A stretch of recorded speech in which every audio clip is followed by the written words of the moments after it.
18 yaşımı qeyd etdikdən sonra əskər çağırışı gəldi. Yığıncaq etdik. Yanvarın 7-si məni yola saldılar. Bir avtobus alıb bütün ömrümü arzularıma apardı. Fevralın 8-i ailəm yanıma Goranboya gəldi. Bu görüşümüz çox çətinliklə baş tutdu, amma çox şükür ki onları görə bildim. Məgər bu görüş ailəmlə olan son görüşüm imiş. Sonuncu dəfə sentyabrın 27-si zəng etdim və dedim, anama, bacı, qardaşıma müğayət olun. Yaxşı olacaq, onlara yaxşı baxın. O danışıqdan sonra 3 ay məndən xəbər ala bilmədilər. Amma ümidlərini heç vaxt itirmədilər. Yanvarın 6-sı, əskər getməyimin 1 ili tamam olan gün tabutumu gətirdilər. Əhməd, mən hər zaman qəlbinizdəyəm.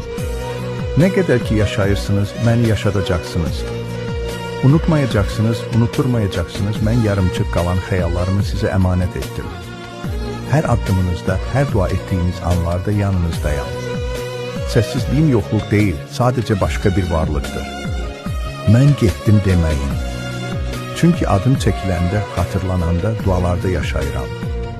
Göz yaşlarınız mənim üçün kədər yox, sevgidir. Başınız dik olsun, çünki mən vətən üçün getdim. Bu yol qürur yoludur. Mənim ömrüm qısa oldu, amma mənalı oldu. Sizi sevirəm. Həmişə sizinləyəm, mənim üçün ağlamayın, məni xatırlayın.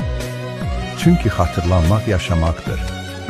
Zaman keçəcək, illər ötəcək, amma mən adım çəkilən hər yerdə var olacağam.